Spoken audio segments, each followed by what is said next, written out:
Howdy folks, we are here. I'm going to be looking at a Honda clone carburetor.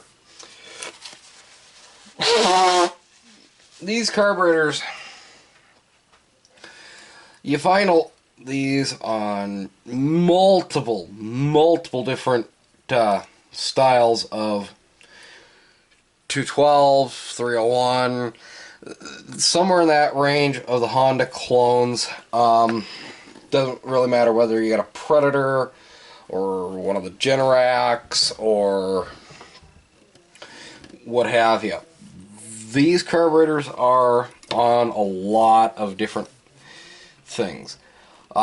This one, it got pulled off of a unit because the only way to get this thing to quit idling rough was actually to have it at half choke. There's a lot of passages in these carburetors, and I'm going to go through a few of them with you now. I'm going to tell you this much. This might get you through the season, but they don't really make rebuild kits for these carburetors, because you can go on the internet and pick this exact carburetor up for 20 bucks plus shipping. So realistically, folks, rebuilding these carburetors in many ways is a fool's errand.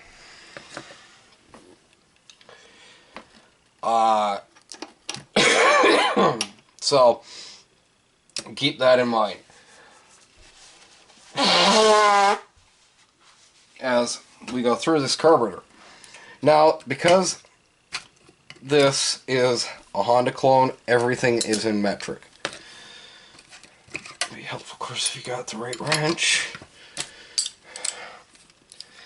We're going to take the main bowl nut off, which is a 10 millimeter. Now, the sealing washer on this carburetor is shot, but we could potentially get it to live again if we were going to use this carburetor, you know, with some penetrant. Alright. This right here, the rust, is the biggest reason why these carburetors die. The float bowls rust out because the coatings, well, they're not the greatest coatings ever. And with our ethanol gas in America, they have this tendency to rust out. You can try and mitigate the problem by running premium, but with the price of premium versus the price of a new one of these, it's something that you would have to figure out financially if it's cheaper to go that route, and you still might actually end up with the rust in the bottom of your float bowl. Okay? Because what really happens is that the ethanol fuel, it likes to draw water, and water being heavier than gasoline or alcohol, the water sits at the bottom of the float bowl, and that's how you end up with the rust at the bottom of the float bowl. And I don't know if you folks can see it in there, but your drain plug won't actually get all the fuel out. Technically, you have to pull the main bowl nut off to get all the fuel out. Fuel and water out.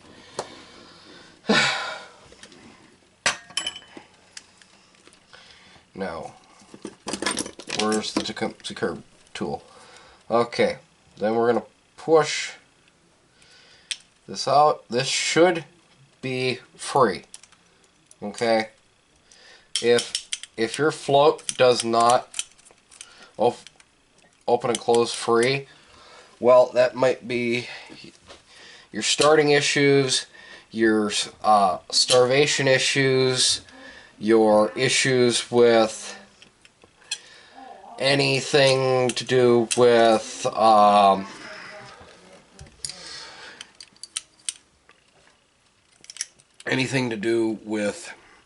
flooding the motor out. If you've got gas in your oil, check your float. Now, down here is your main jet. Now, how you take your main jet out, wrong part.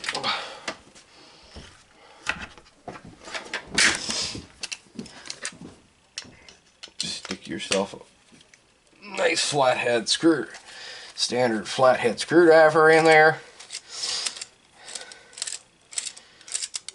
Spin it out. Now, sometimes this part gets stuck up in there. This is your emulsion tube.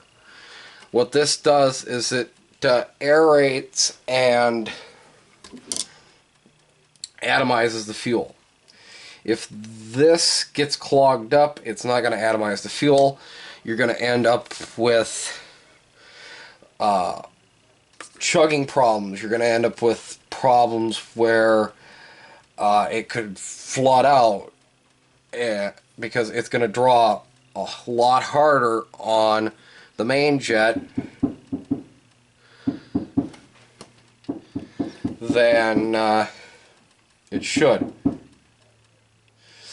Now, your main jet is just got that little itty bitty freaking hole. Now, I'm going to show you that with some carb spray. That, you know, that's how it normally comes out. That's how it's going to come out the jet.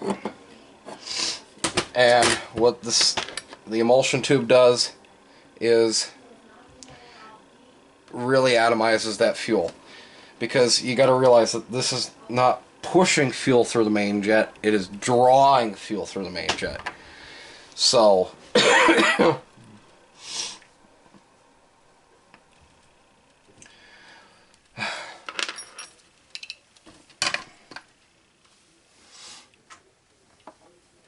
now when it comes to these parts, we're going to put that there. Now make sure that your needle comes out with you, and there. Now your seat actually is on the end of your needle on this carburetor. Unlike a Tecumseh carburetor where you actually do have that seal at the bottom of your needle. I really do actually prefer the Tecumseh carburetor for that,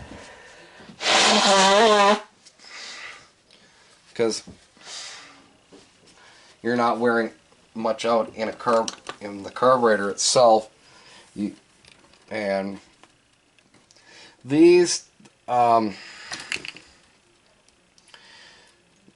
I know they got the brass insert in there and all that, but realistically, these carburetors are actually very cheaply made, to the point that I really, if you're gonna have major problems with these carburetors, I do highly recommend you just get a new carb. But if you're cleaning it out, you know, this is the way to do it. Okay. We're going to take out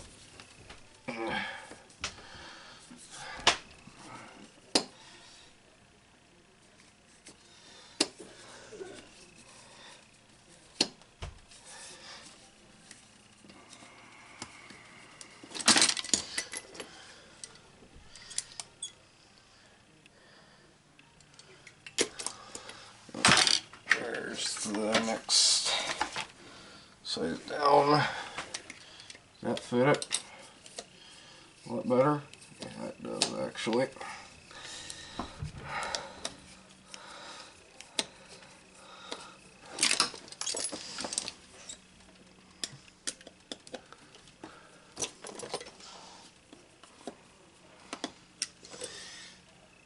Huh.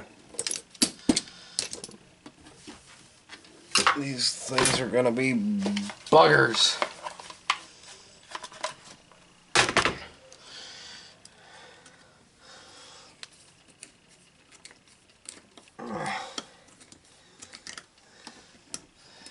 And this is, well, huh. Huh.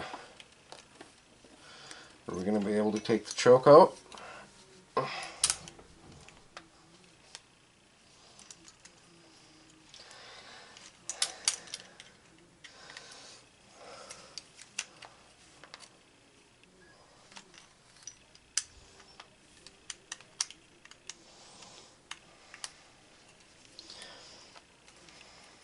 There we go. Yep, that's stripped out. So, your choke flap. So, now we can see a little bit further into the carburetor.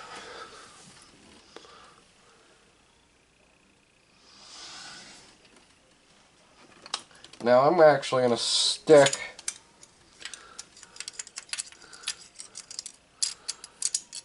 you see the curb tool coming up through? That's where the emulsion tube goes.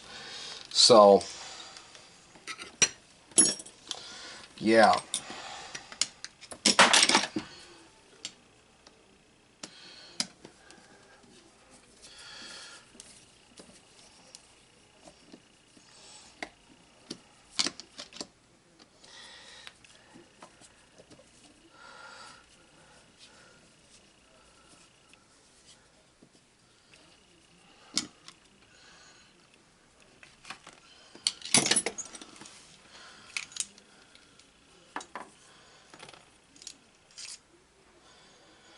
And here's the throttle linkage. Give that a good polish up with a nice rag. You don't want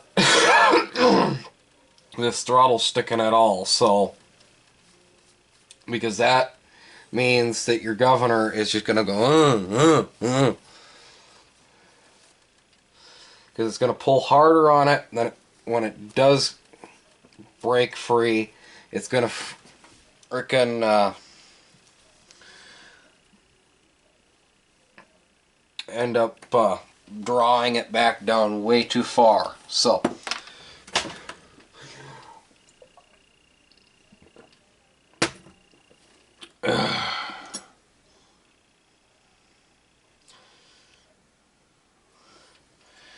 so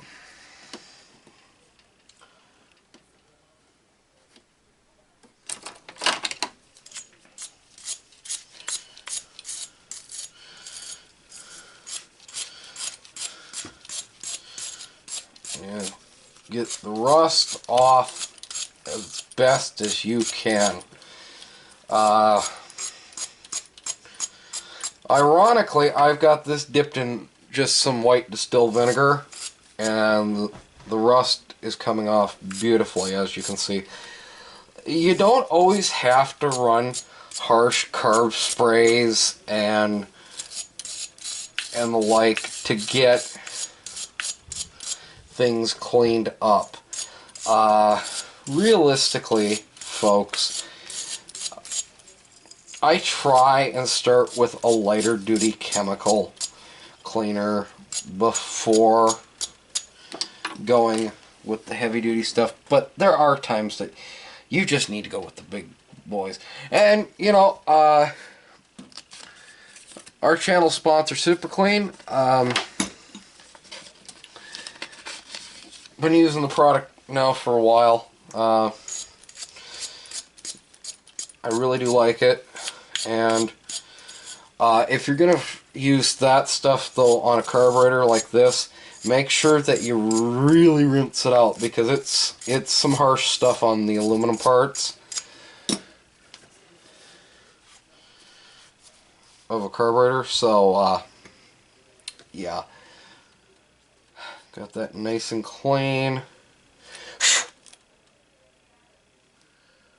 Wish I had a proper tap for in there, because if I did, we'd run a tap down through there, get those threads nice and clean. Yeah.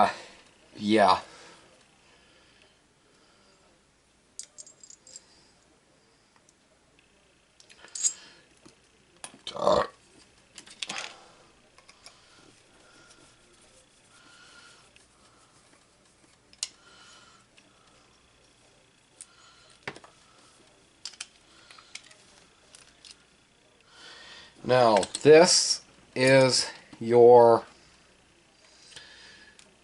idle jet, and I can already see that we have problems. The little O-rings that go around here to seal this jet to the main body of the carburetor are gone. They might have gotten sucked up somewhere or something. So, but we're gonna, there's that little itty bitty tiny hole in there. Don't know if you folks can see it. Let me see if I can get a tool down in there.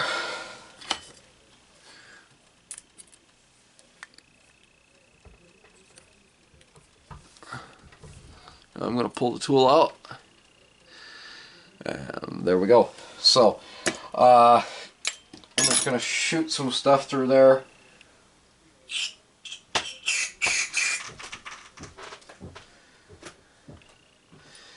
That came out clean, so we know that the idle circuit should, in theory, should be okay. But there's a bleeder hole right in there, and the bleeder hole right there, and a bleeder hole there. We got to clean those out. There's a bleeder hole here as well, and that's all part of your idle float circuit. So there is a lot to these carburetors. It's just that I'll tell you this much: when it comes to actually rebuilding them, I don't see the need to rebuild one. Clean one out, yes, and that's why we're titling this video as cleaning out a Honda clone carburetor.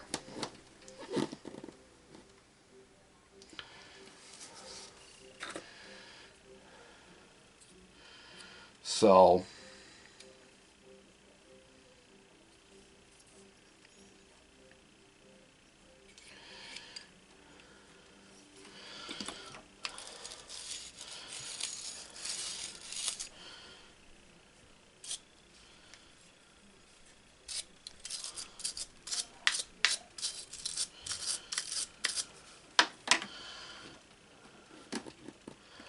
So now that we've got that all sorted, we're going to take the idle jet. We're going to see about getting that cleared out. I would highly recommend you wear safety goggles when working on these carburetors. They have so many passages that, you know, that backtrack into other passages that, realistically, folks, they are not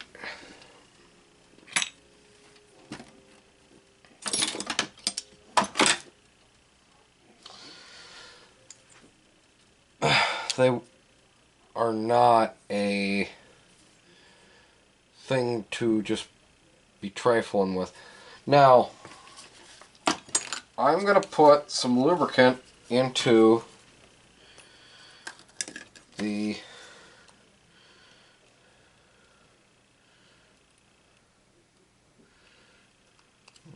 there,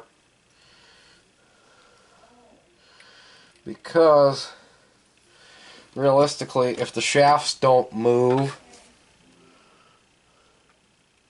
folks, if the shafts don't move, you're going to run into problems.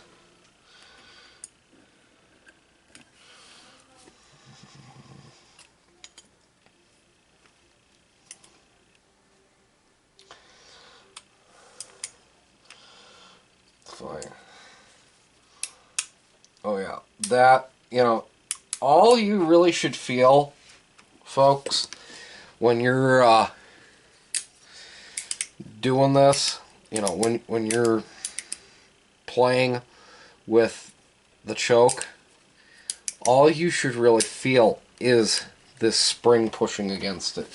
If you feel anything else, then there's something grinding, there's something wrong. Okay. Now, we're going to lubricate the main shaft, the throttle shaft. And realistically, folks, if you're cleaning it out, yeah, take the bloody shafts out, lubricate them, because especially like this one was off of a snowblower. Realistically,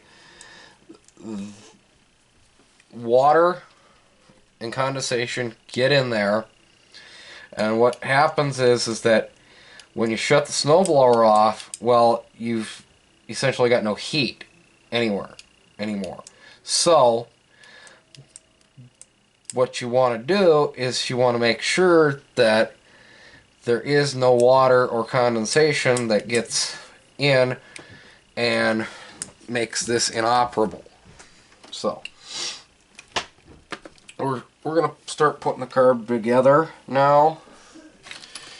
And another neat thing I found out with these throttle blades, they only go in one way.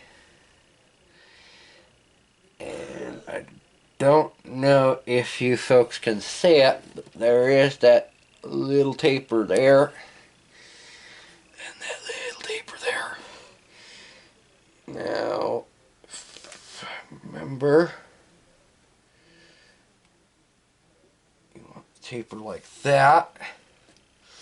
And these freaking things only go in one way.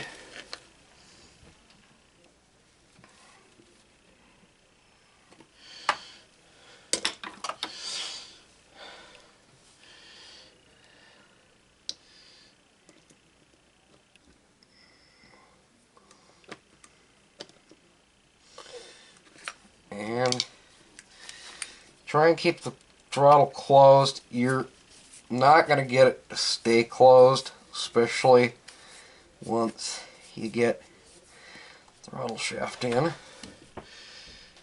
Well, congratulations. Oh, if this darn thing's hanging open, your throttle shaft just a little bit, you got to play with your throttle blade until it comes out right. Oh gosh, yeah. Now that's butter. Okay. Thankfully this carb's already been replaced. So your main jet, your idle jet goes in either way. Now it should be hard to push in. This one, because the O-rings are gone, it's easy to push in. I would really highly recommend you lubricate those O-rings. Do not get anything past these O-rings. These O-ring seals.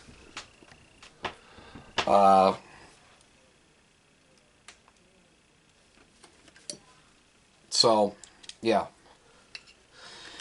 And we're gonna put our idle control back in. Even though it's got that D in it, I've found that you can stick a big screwdriver in there and you can turn it, and voila! And then we just stick our emulsion tube in.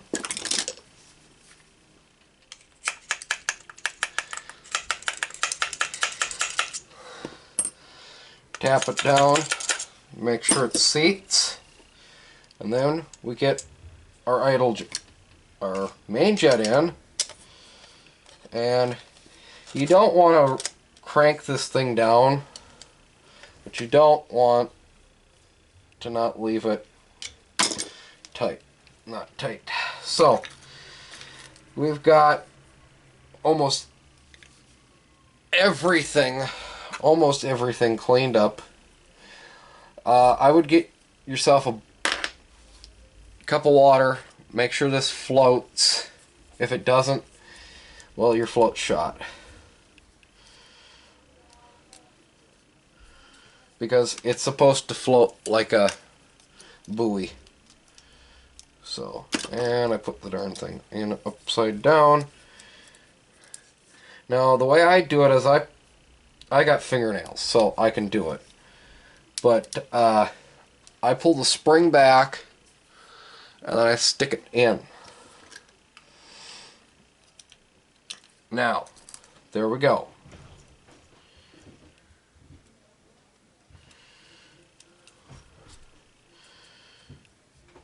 That's in. Make sure that it goes up and down nice. And last thing we got to put in is our choke. Now, as you can see, the choke only goes in one way.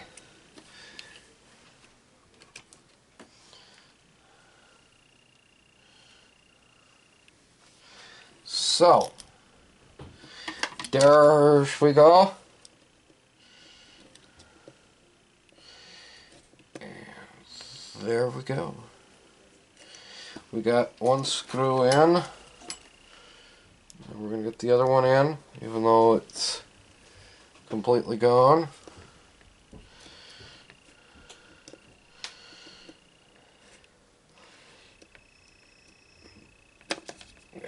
Come on.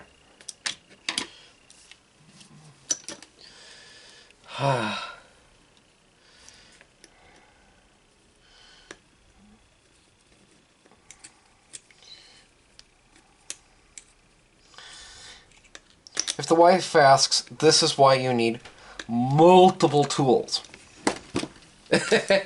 So that you can play with things.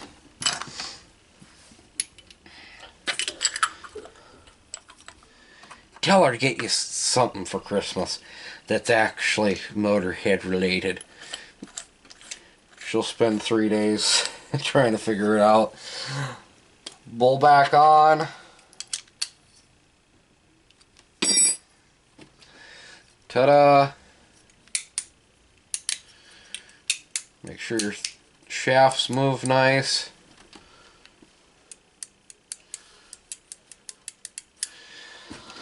Alright, any questions, leave them down in the comments. Thanks for watching. I know that this was kind of a lengthy but